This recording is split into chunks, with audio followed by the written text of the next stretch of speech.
ಕೇಂದ್ರದ ಕಾಂಗ್ರೆಸ್ ಪಕ್ಷವು ಬಂದರೆ ಅದರ ಏನು ಸಾಲ ಮಾಡಿದ್ದಾರೆ ರೈತರು ಅದನ್ನು ಮನ್ನಾ ಮಾಡ್ತೀವಿ ಅಂತೇಳಿ ಪ್ರಣಾಳಿಕೆಯಲ್ಲಿ ಘೋಷಣೆ ಮಾಡಿದ್ದಾರೆ. ಇದು ಎರಡನೇದು. ಇದೇ ರೀತಿ ಅನೇಕ ಜಾತಿ ಗಣತಿಯನ್ನು ಕೂಡ ಕೇಂದ್ರದ ಕಾಂಗ್ರೆಸ್ ಪಕ್ಷವು ಬಂದರೆ ಜಾತಿ ಗಣತಿಯನ್ನು ಸಾಮಾಜಿಕ ಆರ್ಥಿಕ ಸಮಾನತೆಯ ಮೂಲಕ ಮಾಡ್ತೇವೆ ಅಂತೇಳಿ ಕೇಂದ್ರದ ಕಾಂಗ್ರೆಸ್ ಪಕ್ಷದ ಪ್ರಣಾಳಿಕೆಯಲ್ಲಿ ಈಗಾಗಲೇ ಸ್ಪಷ್ಟಪಡಿಸಿದ್ದಾರೆ.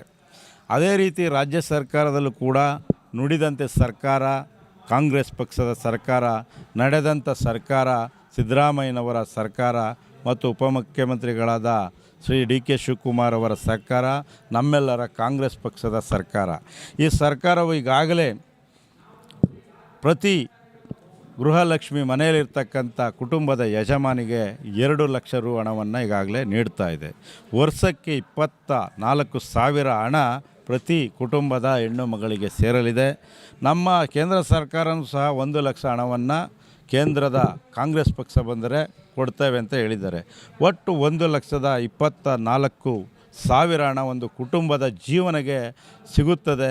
ಅದರಲ್ಲಿ ತಿಂಗಳಿಗೆ 10,500 ರುಗಳು ಬರುತ್ತದೆ. ಇಂಥ ಕಾರ್ಯಕ್ರಮಗಳು ಇವತ್ತು ರಾಜ್ಯ ಸರ್ಕಾರ 10 kg ಅಕ್ಕಿ ಕೊಡ್ತಾ ಇದೆ. ಹೆಣ್ಣು ಮಕ್ಕಳು ಓಡಾಡಲು ಫ್ರೀ ಬಸ್ನ ವ್ಯವಸ್ಥೆ ಮಾಡಿದೆ. ಪ್ರತಿ ಮನೆ ಕುಟುಂಬಕ್ಕೆ 200 ಯೂನಿಟ್ ವಿದ್ಯುತ್ತನ್ನು ಫ್ರೀಯಾಗಿ ಕೊಟ್ಟಿದೆ.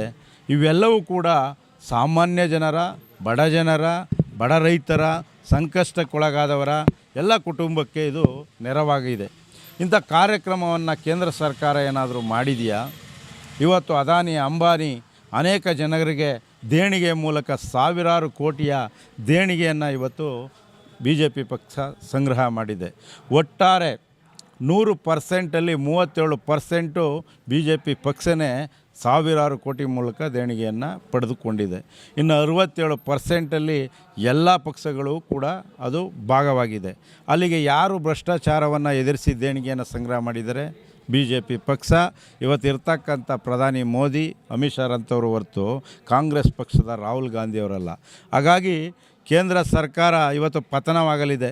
400 ಸೀಟ್ ಬರ್ತೀವಿ ಅಂತ ಹೇಳಿದಾರಲ್ಲ, 400 ಸೀಟಲ್ಲಿ 90 ಸೀಟು ಇವತ್ತು ಎಲ್ಲೂ ಹಾಕಿಲ್ಲ. ಕೇರಳ ಹಾಕಿಲ್ಲ, ತಮಿಳುನಾಡು ಹಾಕಿಲ್ಲ, ಇನ್ನೂ ಅನೇಕ ಭಾಗಗಳಲ್ಲಿ 90 ಸೀಟ್ಗಳು ಬರಲ್ಲ. ಅವೆಲ್ಲ ಕಾಂಗ್ರೆಸ್ ಪಕ್ಷದ ಪರವಾಗಿ, ಇತರ ಪಕ್ಷದ ಪರವಾಗಿ ಆಯ್ಕೆ ಆಗ್ತವೆ.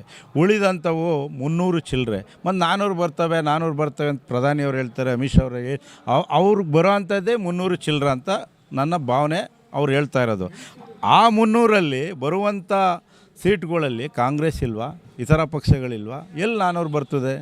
ಹಾಗಾಗಿ ಈ ಬಾರಿ ಕೇಂದ್ರನ ಪತನವನ್ನು ಮಾಡಬೇಕು BJP ಪಕ್ಷನ ಅಂತೇಳಿ ಅನೇಕ ರೈತರು, ಬಡವರು, ಹಿಂದುಳಿದ ವರ್ಗದವರು ಎಲ್ಲರೂ ಕೂಡ ಸಿದ್ಧರಾಗಿದ್ದಾರೆ ಅಂತ ಹೇಳ್ತಾ, ಕಾಂಗ್ರೆಸ್ ಪಕ್ಷ ಹೆಚ್ಚು ಬಹುಮತಗಳನ್ನು ಗಳಿಸ್ತದೆ.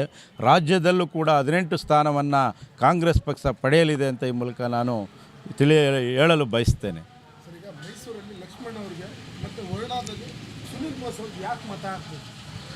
ಸುನೀಲ್ ಬೋಸ್ ಅವರು ಒಬ್ಬ ಯುವಕ, ಗ್ರ್ಯಾಜುಯೇಟು, ಒಬ್ಬ ಇಂಜಿನಿಯರಿಂಗ್ ಸ್ಟೂಡೆಂಟು, ಗ್ರ್ಯಾಜುಯೇಟ್ಸು.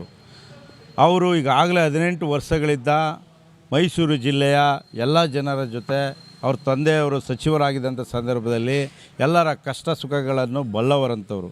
ಮತ್ತು ಅವರ ತಂದೆ ಕ್ಷೇತ್ರದಲ್ಲೂ ಕೂಡ ಓಡಾಡಿ ಜನರ ಕಷ್ಟಗಳನ್ನು ತಿಳ್ಕೊಂಡಂಥವ್ರು.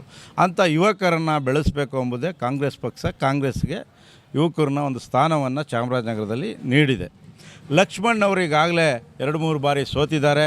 ಗ್ರ್ಯಾಜುಯೇಟ್ ಕಾನ್ಸ್ಟಿಟ್ಯೂನ್ಸಿಯಲ್ಲಿ ಅನೇಕ ವಿಚಾರಗಳನ್ನು ತಿಳಿದಂಥವರು, ಬಡವ ಬಲ್ಲಿಗ ಎಂಬ ಏನು ತೊಂದರೆ ಅನುಭವಿಸ್ತಾರೆ ಎಲ್ಲ ಸಂಕಷ್ಟವನ್ನು ಅರಿತಂಥವರು, ಒಬ್ಬ ಒಕ್ಕಲಿಗ ನಾಯಕನಿಗೆ ಇವತ್ತು ಗುರುಸಿ ಮೈಸೂರು ಜಿಲ್ಲೆಯಲ್ಲಿ ಲಕ್ಷ್ಮಣ್ ಅವರನ್ನ ಇವತ್ತು ಕಾಂಗ್ರೆಸ್ ಪಕ್ಷ ನಿಲ್ಲಿಸಿದೆ.